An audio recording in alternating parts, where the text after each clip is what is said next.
What's going on, everybody? Mortem here, this time bringing you my review after 100% for Horizon Zero Dawn, which I just recently got around to playing for the first time, but having heard about how good the story was, it was a game that I knew I wanted to get around to eventually, which is obviously what we are doing here. But with that in mind, I review games after 100% all the time to set me apart from other reviewers on the platform, and while that does include the achievements, it also includes a lot more than that. There's a link below going over everything I cover, and my Steam profile is public and linked below as well. Though, in the case of Horizon Zero Dawn, a couple things to mention. For starters, 100% on this game is pretty easy. There's plenty of guides out there as it's been out for a while, but also, it's really just more about the time it takes to do everything you need to do, more so than any particular challenge. In fact, I would say the most difficult thing about it really is that you have to finish a mandatory New Game Plus run on the max difficulty, which sounds hard, but by the time you get to that point, you'll likely be extremely overpowered and really only have to deal with the fact that the game no longer shows you health bars at that point. Moving on to talk about the game itself, it's also important to mention that I played through this via the Complete Edition, which I had bought years prior, when I knew I was going to cover the game but hadn't got around to it yet. I think I paid like $12 for it. That said, in between the time I bought it and this review, just last year in fact, the game received a remaster of sorts over on Steam. Now, this is a little annoying to me personally, but it does have some decent updates that are worth mentioning, at least generally. Especially since the Complete Edition is no longer available. If you buy it now, you're going to have to go with the remaster, which I think they're charging a ridiculous price for this many years on. Now, I don't think the upgrade cost of Complete to the remaster is necessarily bad. It's just $10 comparatively. But personally, I just don't think the remaster is really worth my time specifically. And this is because what the remaster does is largely increase the graphics and things like you might expect, bringing it on to the level of Forbidden West from what I understand. So if you like graphics and that is important to you, by all means. That said, I think the Complete Edition looks fine, and I'm not really interested in purely graphical upgrades. There is a few quality of life things introduced as well, like the ability to auto-pick stuff up and just some general helper features, but again, it's just not stuff that I care about. And then the remaster, from everything I can tell and what I've looked into, actually suffers from a lot of the same bugs and problems still, so there's certainly some trade-offs. But another thing I wanted to point out is that, at least when the remaster launched, it was required that you had a PSN account to actually use it. So the issue with this is, for starters, PSN is not available everywhere, and since then they have supposedly backed off from that, and that PSN is no longer required. But the thing is, you'd be forgiven for not realizing that, because if you go to the Steam page for the remaster, it still to this day says a PSN account is required. So if they have in fact backed off from that, they're clearly not doing anything to actually remove the illusion that it is. So straight out of the gate, I think the way the remaster was handled was especially poor if you don't really care about the graphical improvements like myself. If that is important to you, then sure, it's a decent enough deal, and realistically is the only deal available to you now that the Complete Edition has been pulled, so there's that. Now, one more note before we get going fully into this thing is about the DLC. So the DLC, the Frozen Wilds, is included in, both the complete and the remastered version, but it's worth a mention that while I will talk about the content of that DLC in the DLC section of this review, that DLC actually touches most of the game in some way. Probably most notably an additional skill tree to put things into, which then gives you a few extra options for engaging with the environment in various ways, such as dismount strikes from the Strider enemies, etc. Now, with all of that said, let's move into the game itself a little bit more. So, my main takeaways from my time with Horizon Zero Dawn were largely down to the fact that I really enjoyed the story. I thought that was well done. It was interesting seeing what happened to this technically post-apocalyptic world, what the deal is with all these machines, and while I knew some of this ahead of time just because of the nature of my job on the internet here, it's hard to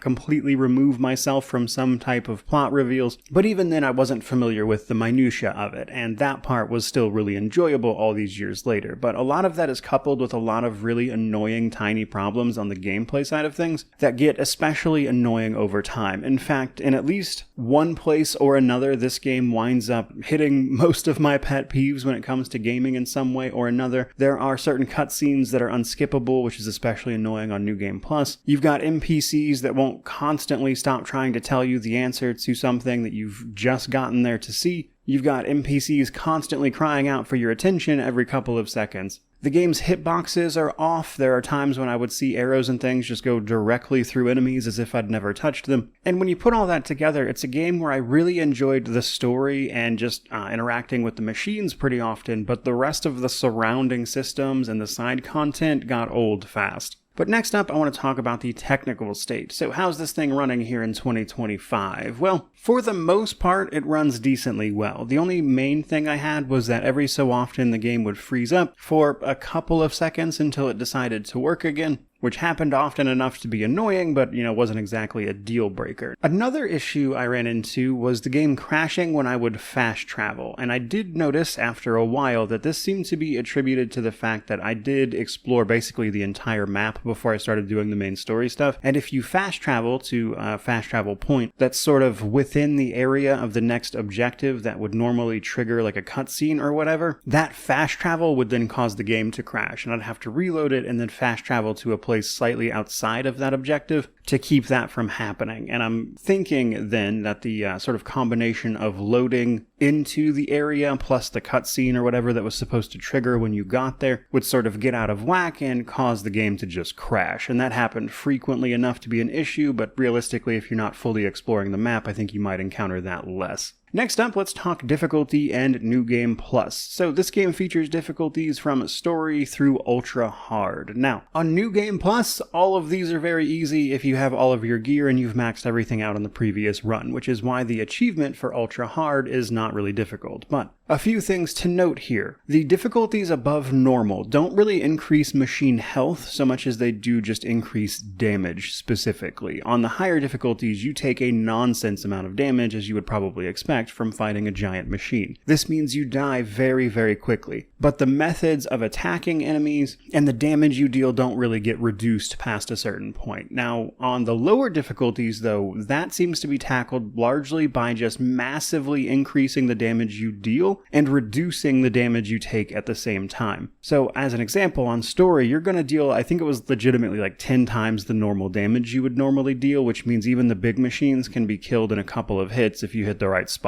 It's kind of ridiculous, actually. And then on top of that, you take almost no damage from getting hit. On top of all that, though, when we are done with the game, of course, the main story that is, we'll be able to trigger New Game Plus. There's a few different reasons to do New Game Plus. Primarily, though, the achievement for doing so on Ultra Hard, the cosmetic rewards that you unlock for completing New Game Plus on the higher difficulties, Ultra Hard just giving you all of them, which includes some face paints and some different skins for your focus, which you'll barely ever see. But New Game Plus also does introduce a little bit of new equipment in the form of adept equipment. This is basically just slightly better versions of stuff you'd have already found with extra modification slots. Not exactly huge, and for this reason, and the fact that like machines and stuff don't get stronger or anything than they already are, if you clear the entire game in your first run and then jump into the New Game Plus and Ultra Hard, you can just blitz through that in a few hours. I think my New Game Plus run for that took about 5 hours, give or take. It was not long at all. Now, a cool thing, though, after you beat the story, you gain the ability to create New Game Plus loadouts on that current save, which basically means you can take a snapshot of your gear and stuff right here and now to then become what you want to bring into New Game Plus, which means you can beat the story early on and then continue to clear everything out, do the DLC content as an example, and then when you're done, create a New Game Plus loadout just from the menu, and then bring that forward into New Game Plus instead of exactly where you were when you finished the main story, just as a note. Moving on, though, speaking of the main story, let's talk about that. Now, I will say that the story is probably the best thing this particular game has going for it, and to that end, it's the kind of thing I would actually recommend you experience for yourself. Now, that said, I am going to go into some spoilers here, for sure. We're going to talk about some of the big reveals. It's been years, and it's just some stuff I want to talk about. That said, if you're looking to play this for the first time for yourself, I would just skip this section altogether, which is going to serve then as your spoiler warning. So, Horizon Zero Dawn puts us in the role of Aloy, an outcast of the Nora tribe in some sort of post-apocalyptic world where humanity has largely reverted to tribalism as they navigate a world filled with giant machines that up until recently largely left humans alone, which we'll get into momentarily. But right around the time of Aloy's birth, machines started to get progressively more aggressive with the tribes and have since taken to hunting them down, and in fact, machines seemingly geared specifically towards combat with humans have started popping up, which doesn't help the fact that Aloy is seen as a curse by her tribe. She is outcast as soon as she is discovered, basically, because the Nora tribe, her tribe, values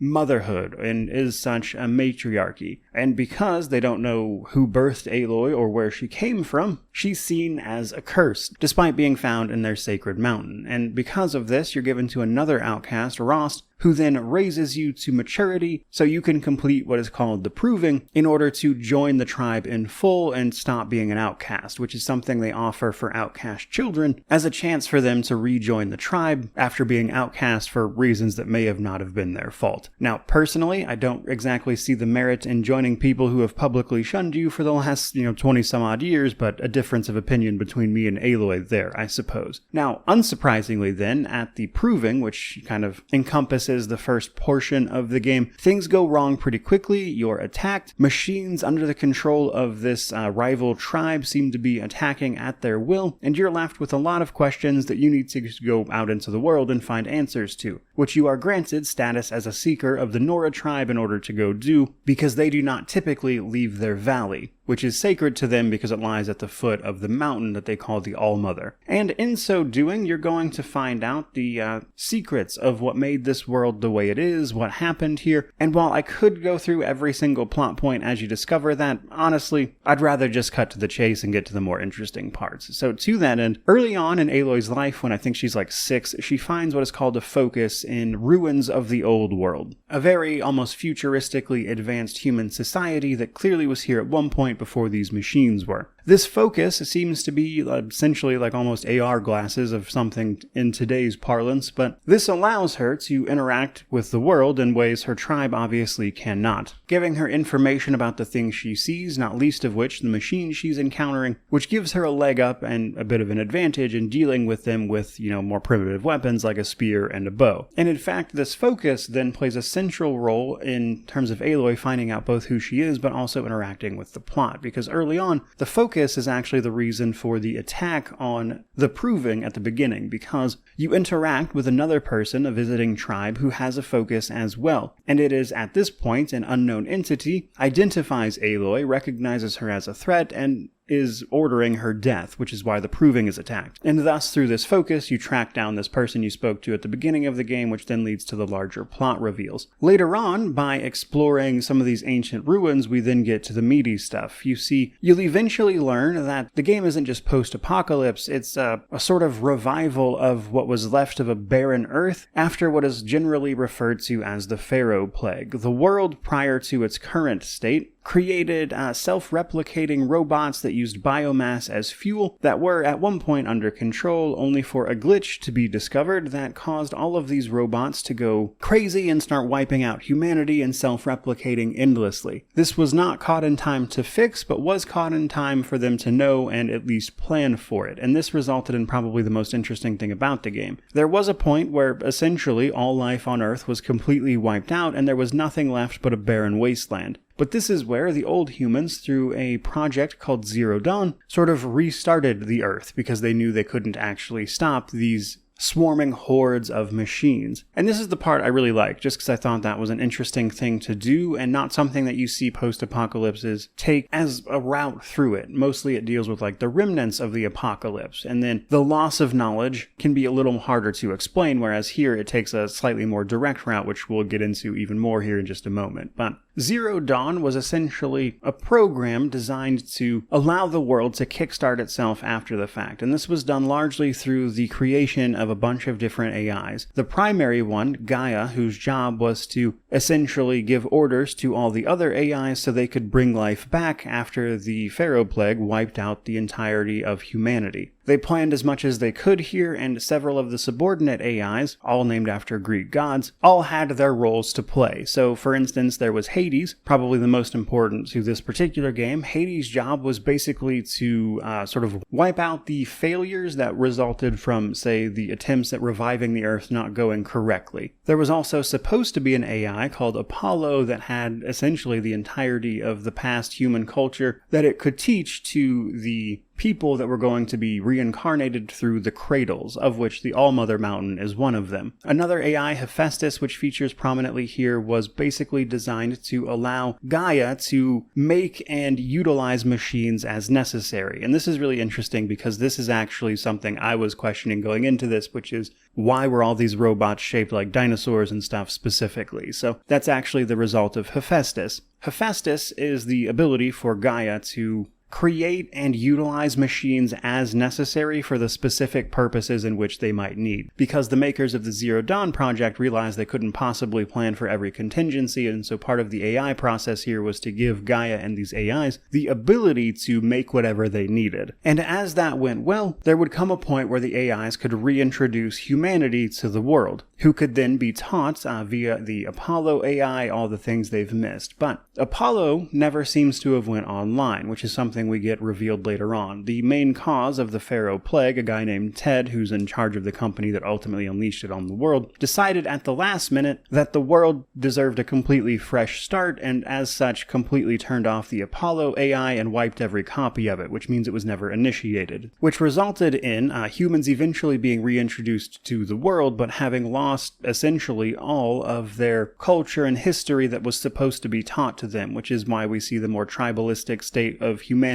in this game currently. Now, to bring things back around to the timeline of this game, as I mentioned, there was a time where the machines actually left humanity alone. Their main goal seemed to be to avoid them at all costs. And it was only fairly recently, within the past couple of decades, that machines started getting aggressive and attacking and killing people. And you later learn that the result of this is a couple of decades ago, right before Aloy was born, some sort of signal was sent out that disrupted all of the AIs. It severed a lot of the connections, specifically from Gaia to the subordinate AIs, which resulted in all of those individual AIs kind of doing their own thing willy-nilly with no guidance or structure or plan. And Gaia, trying to fix this, recreated the one person who was primarily in charge of the Zero Dawn project, Elizabeth Sobek. And it just so happens that is actually who Aloy is. You are a clone of that woman that Gaia made as a sort of last resort. But because of the attacks by Hades, whose job is to basically wipe out the world every time as needed, which is no longer under any constraints, attacks Gaia and prevents that plan from becoming foolproof, which means Aloy was just sort of dumped into the Nora Valley, which is how you came to be, into the tribe you found, and why people largely saw you as a curse up until recently as part of the story. Now, it took some time because Gaia did take some measures to stop as much of this as she could before Hades was able to shut her down as part of his own protocols, but increasingly over time, the machines and the entire process that the AIs run has become more and more erratic. And then the rest of the story from there is really all about Aloy stopping what Hades is doing and trying to just wipe out what is restarted here in terms of humanity, leading to a second extinction. And all the twists and turns of that, the reveals and everything, I loved it. I thought it was great. But as far as the main story goes, there were two things that were left unresolved. Well, at least two primary things to me. Basically, you are never told who sent the signal that disrupted the processes of all these AIs. Just that some time ago, a signal was sent, it caused all these problems with the AIs, and nobody knows exactly what happened, obviously. And while some of this information is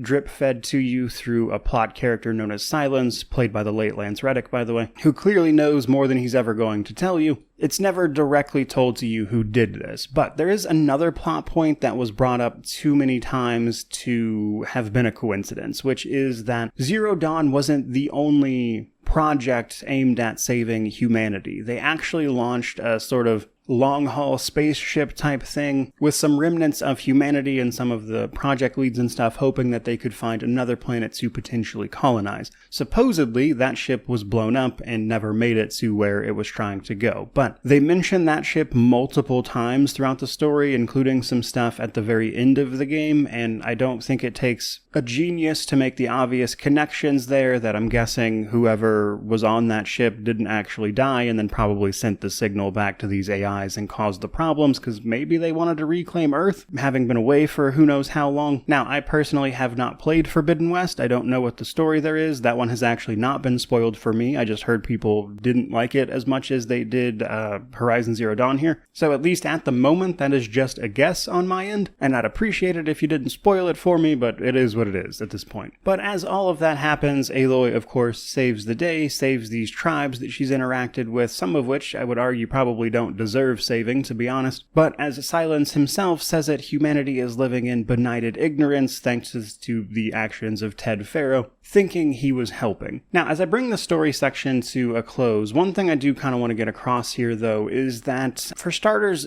a lot of the side stuff outside of the story just isn't nearly as compelling or interesting, namely in the form of characters. Characters are often just vehicles for exposition, and they don't tend to have a lot of character outside of the actual main story characters. They have so little impact on what is happening that you could replace them with anybody named anything, and it would have effectively been the same plot, and I think that's disappointing when you've made such an interesting world here. And while some of the side quests do actually explore some themes here well enough later on, I do think it's one area where they clearly could have improved. Because while the main story does technically have a tiny bit of choice and consequence, it's so irrelevant because none of these people feel like they actually matter. And to kind of give an explanation there, the final battle of the game can see a bunch of NPCs that you have potentially helped via side quest join in on the final battle. But for a variety of reasons, that's irrelevant, not least of which because they almost have no bearing on that mission at all. Because even if they are there and joining you in combat, the game does this thing where pretty much all of the machines focus on you every time that you're in combat, even with other people. And while that does make sense, Hades is controlling them and he wants you dead specifically because he recognizes the threat that you pose as a clone of Elizabeth Sobek. So narratively, there is actually a reason for that. Gameplay-wise, it's just incredibly annoying when you have all these people who are supposed to be helping you, and yet all of the attention is constantly on you and they deal very little damage anyway. So their presence in that fight is meaningless in essentially every way. And given the fact that they don't have a lot of character or background to begin with, it all just falls a bit flat. And the rest of my criticisms with the story would, I suppose, just be chalked up to feeling differently about things than Aloy does. Not that it would necessarily change much, but as an example, Aloy is desperate to get the approval of the Nora tribe, which has outcasted her and treated her terribly since the day she was born. And personally, I just wouldn't have much of a drive to join them after all of that, let alone save them from their woes. But, again, difference of opinion, I suppose. Otherwise, however, I did think it was really, really cool. It did some interesting stuff, and I can see why people were so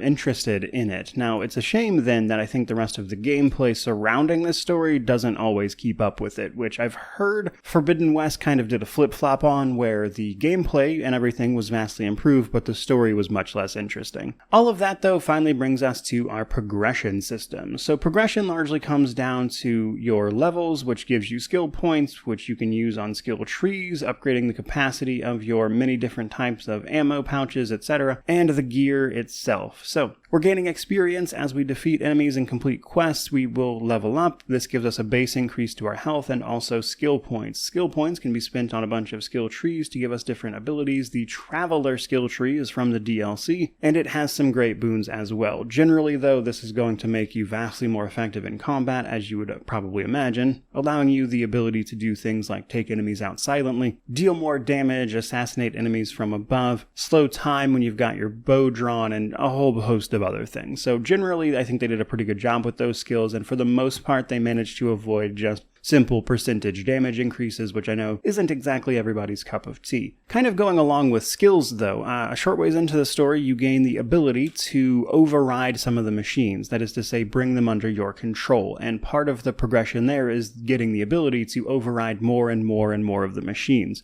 which can then be turned to aid you in combat. So a little bit of indirect progression that comes from completing some open world activities, which we'll get into momentarily. We've also got those capacity upgrades. So one of the more annoying things about this game is, especially by default, your carry capacity for all the different stuff you'll be picking up is limited. In order to expand it, you need to hunt small animals and spend some resources to increase this carrying capacity via the crafting system that is in game, which mostly is just how you make your ammo and stuff, which can also be be used to upgrade your carrying capacity. Now, with everything maxed out, the capacity is pretty good. I had more than enough room, but the problem here is that in order to get those capacity upgrades, you have to hunt all of these small animals, and while they are abundant, they are just everywhere, they're not hard to find, they don't always drop the things you need. In fact, if you need a skin of an animal, you're probably going to have to kill like 5 to 10 of them to hopefully get it. One of the skills from the DLC tries to make the chances for this better, but even then it can sometimes be annoying trying to get just like the skin or bone of an animal that you've killed dozens of. Just as a small nitpick, it gets old, and unfortunately those small nitpicks that I have with this game add up to become a real problem at a certain point. But the other big thing we have is gear, both your weapons and your actual outfits. So in terms of weapons, there's a bunch of different types of bow, your spear, and a whole host of sort of side weapons. Now, your spear is very basic. You don't really get to do much with that. It just upgrades as you progress through the main story. Melee is very underwhelming in this game. I've heard it's better in Forbidden West. I don't know, but here, essentially all you've got is the occasional light or heavy melee swing, and there's very little reason to ever do it. It occasionally comes up,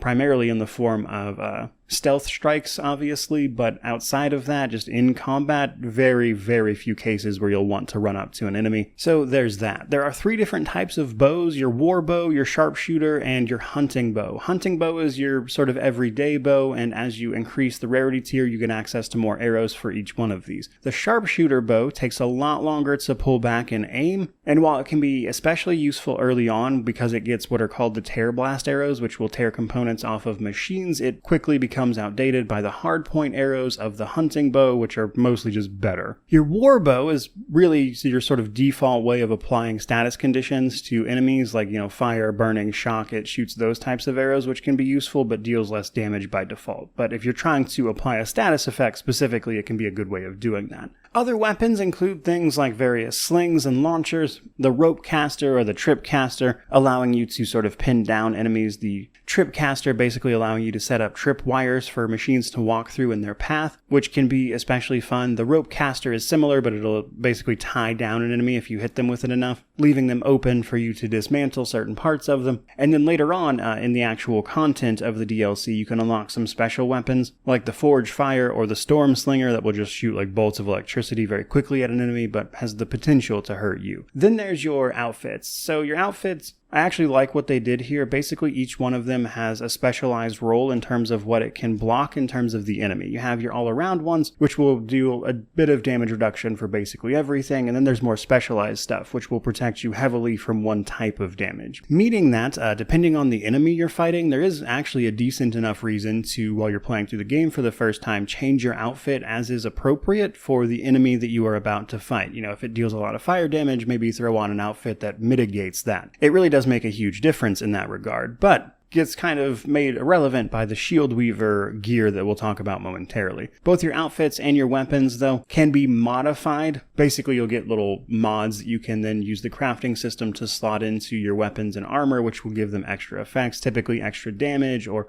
allowing your bows to handle better, which increases how quickly you can draw and fire arrows, or deal specific elemental types, or on the flip side of that, what that outfit protects against. Now, the best weapons come from the DLC, unsurprisingly, in the late game, but the best armor is the Shield Weaver armor, which you'll probably find relatively early on, but you'll find 5 power cells throughout the game that you can then bring to this little armory place to power up some stuff to access the Shield Weaver outfit. This is effectively the best armor in the game, even on higher difficulties, because it completely blocks incoming damage up to a point, at which point it has to recharge. Now, in the later difficulties, they clearly had this in mind because it has an interesting interaction as the difficulty goes higher. So, on lower difficulties, the Shield Weaver armor absorbs more damage but recharges more slowly, where on higher difficulties, it doesn't take much to break the shield, but it recharges much, much more quickly. So there's a sort of interesting dynamic between how it plays on any individual difficulty you happen to be playing on.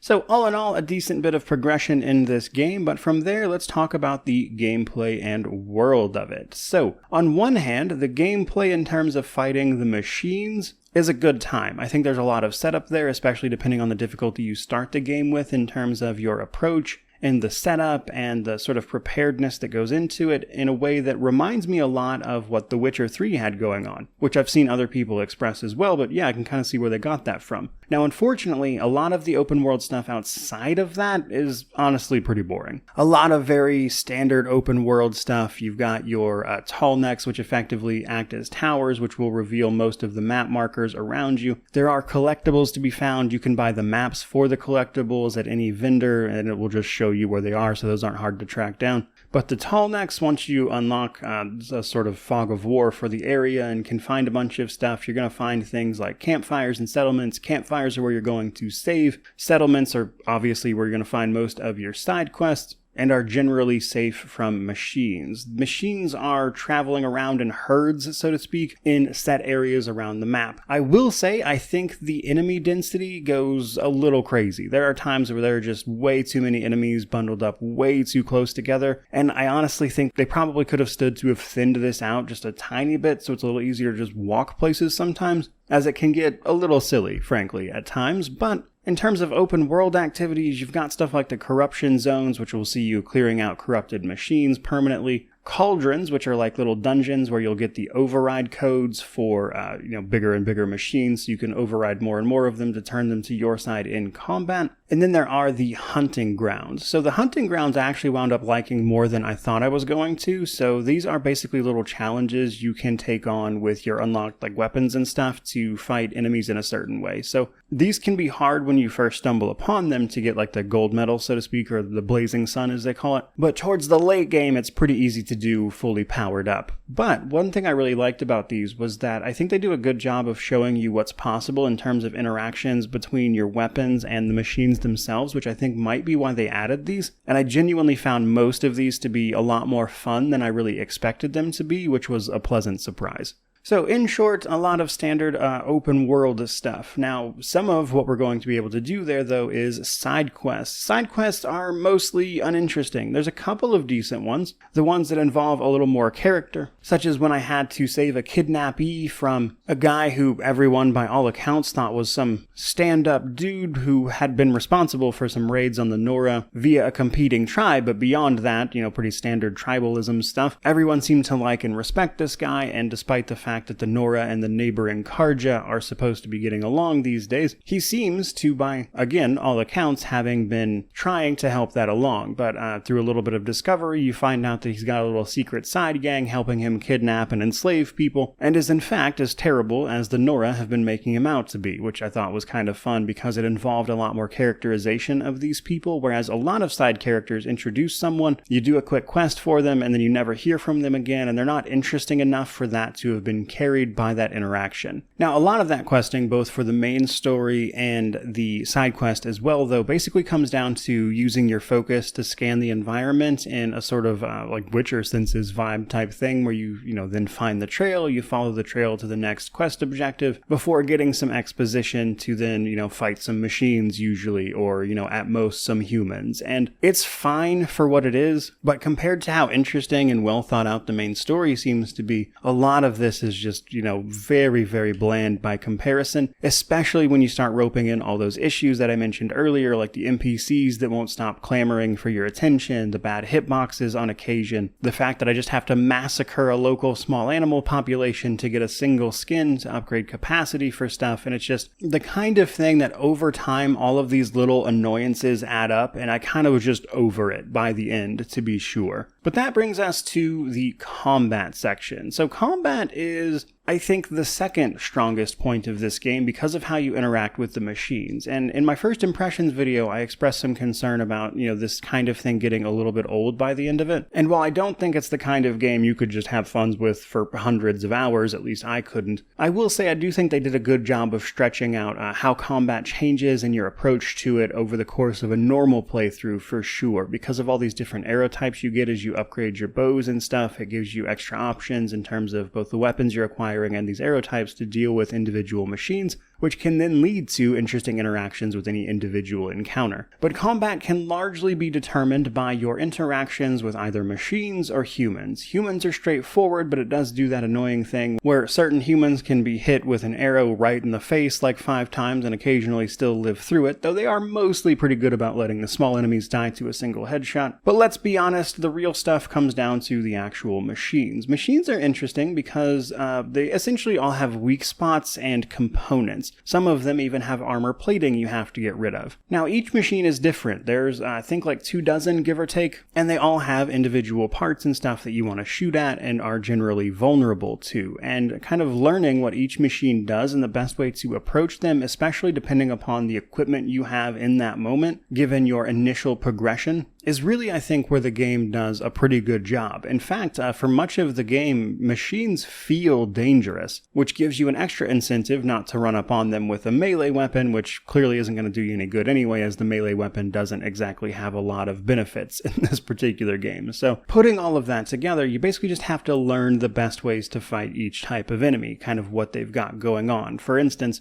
early on, they have you fight a sawtooth, one of your first larger machines. There's a variation of the sawtooth later on called the Ravager that has a cannon on its back. You can shoot that cannon off, and it's pretty easy to do, and then use that cannon to very quickly dispatch what's left of the Ravager. But you have to be careful because it will sort of jump and lunge at you, and if you time it wrong, you're going to get hit pretty hard. You've got the Thunderjaw, which seems to be a bit of a mascot for this game. The Thunderjaw is the type of thing that's really intimidating at first, but gets really easy to kill later on, especially once you know how to very quickly disable its ranged weaponry. And then, in fact, you can pick one of those weapons up and hit the Thunderjaw with it, which, again, will very quickly dispatch it, but it's really not that bad even with just regular old arrows once you know where to shoot at the thing. Now, probably the biggest single upgrade I found was the hardpoint arrows for the better hunting bows you'll get in the late game. The hardpoint arrows are really good about tearing specific components off an enemy, which means it's really easy to get rid of both armor plating as well as any weapons they might be utilizing, because as you destroy certain parts of a given machine, it loses abilities that it was using those parts for. And that's typically how you're going to disable some of the more annoying stuff as quickly as you can in a fight to make it more easy. And because of this, there's a bit of a progression where at first you might use something like a trip caster to down a big machine, and then you can run up and disable certain components to weaken it to then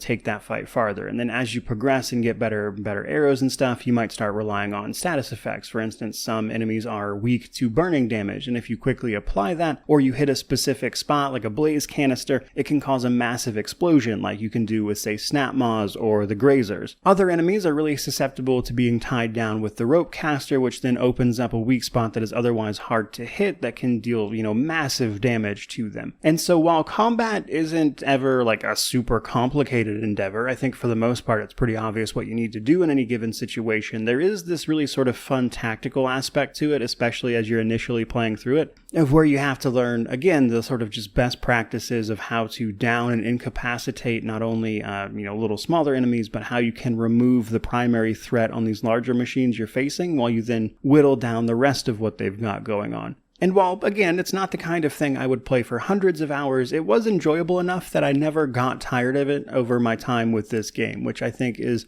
about as well as an action-adventure type game like this can really hope to do. But that finally brings us to the DLC section. So the Frozen Wilds is a bit of a lead-in, from what I understand, to Forbidden West.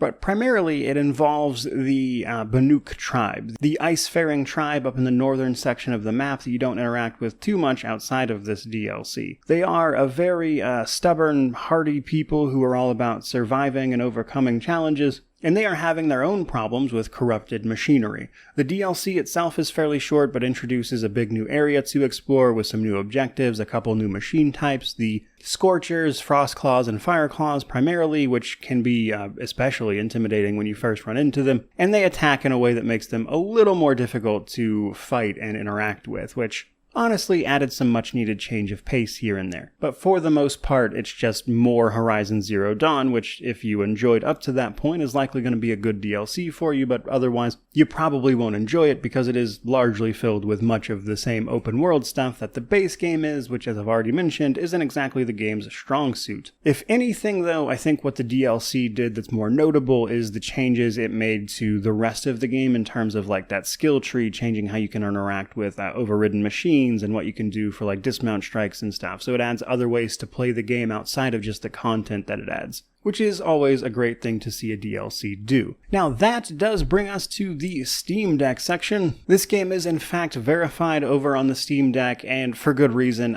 The original game actually came out when the hardware that you would find, in a PC or anything like that was kind of on par with what the Steam Deck has right now. So by and large, you probably won't have much in the way of difficulty running this. I would say 30 FPS is probably the way to go. It does seem to struggle to get above that, but it is stable, which is good. And then has the usual stuff: controller support, cloud saves, all the things you would expect from a big AAA production. And again, thankfully, because of the time that this game was put out there, it does well on the hardware that the Steam Deck actually has. Really, the only thing of note is that the game will occasionally stutter on you, especially in some of the larger areas, which is obviously worth a mention, but the main time that seemed to happen is when I was like moving through big areas very quickly. So, in moments where it would especially matter, like combat, that kind of thing, is when it seems to be the most unlikely to occur, at least for me, which is why I thought it was fine. So I can see why they verified this. I really didn't have any trouble with it. Worth a mention that the remaster is also verified, but I would imagine you might have to mess around with the settings a little more. So you should be able to get this to run for you without too much of a hassle. That does bring us to our positives and negatives though. So on the positive side of things, as I've hopefully made clear, is primarily the story and the combat. I really enjoyed the story that they set up here. I thought it was interesting. It did some fun things. A lot of cool reveals. I think they did some stuff that put some fresh twists on otherwise tried and true ground, like a post-apocalypse. And then they even made the combat with the admittedly very compelling by themselves machines be fun throughout the entire experience as they introduce more machines and more ways to fight them. And that can make for some really unique experiences. And I do think the story and the combat are kind of hard carrying this experience though, because on the negative side of things, you have a lot of little problems. The most egregious of them, I guess you could say, is the very traditional open world stuff that has gotten kind of boring. It honestly was a little boring at the time this game was released, but that's only gotten worse now,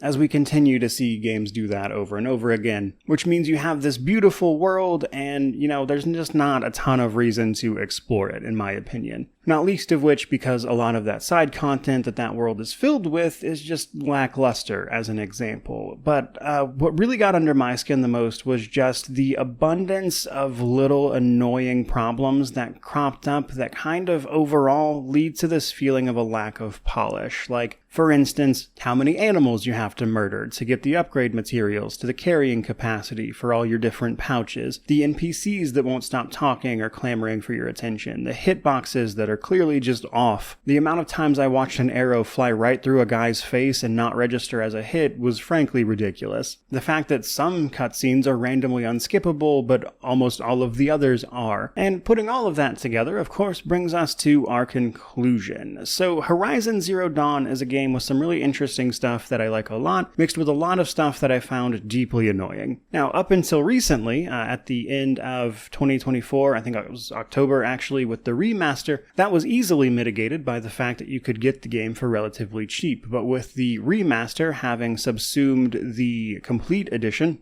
making the remaster the only real way that you can actually buy this game now for a base price of $50, I would personally give this a buy on sale. Not that anybody is exactly waiting to be concerned about that here in 2025, mind you. I think most people have obviously made up their mind. But speaking for myself, even at the time this game had actually released, it's not a game I would have loved to have paid full price for, but I do think like $30, $40, it's a great time. And as I've already mentioned, I've heard Forbidden West, at least least tackles some of this with essentially having a worse story but better gameplay mechanics and things like that. So if anything, I think my experience there might wind up being exactly that, a sort of flipped perspective, but we'll see what happens when I get around to playing that one, as I do plan on reviewing it at some point in the future. So by and large, I found Horizon Zero Dawn to be an enjoyable experience. I can definitely see what people saw in it, but there's just so many little annoying decisions that have been added in here, and places where I think it could have done better, that hold it back from being a truly great experience, to me at least. So we'll see what Forbidden West winds up doing. But for today, that's pretty much it. Gonna wrap it up there. Certainly hope you enjoyed the video. If you did, by all means, like, comment, subscribe, all that YouTube jazz. Let me know how you feel about this one down in the comment section below. But regardless of any of that, truly, just thank you so much for watching. I really do appreciate it. May you wander in wisdom and have an amazing day.